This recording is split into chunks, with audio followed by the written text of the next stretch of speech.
বিএনপির প্রাথমিক সদস্য পদ সংগ্রহ করেছেন জুলাই অভ্যুত্থানে শহীদ মীর মুগ্ধের ভাই মীর মাহবুবুর রহমান স্নিগ্ধ। মঙ্গলবার রাতে এই তথ্য জানা গিয়েছে।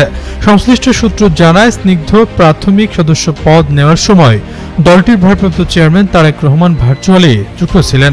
এছাড়াও বিএনপি মহাসচিব মির্জা ফখরুল ইসলাম আলমগীর, স্থায়ী কমিটির সদস্য আমির খসরু, নজরুল ইসলাম খান ও স্নিগ্ধের বাবা মীর মুস্তাফিজুর রহমান উপস্থিত ছিলেন।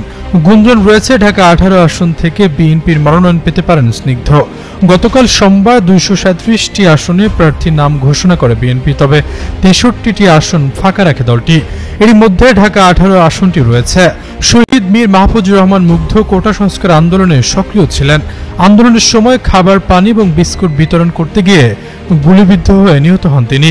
মুগ্ধের মৃত্যু কোটা সংস্কার আন্দোলনের একটি গুরুত্বপূর্ণ ঘটনা হিসেবে স্মরণীয় হয়ে রয়েছে।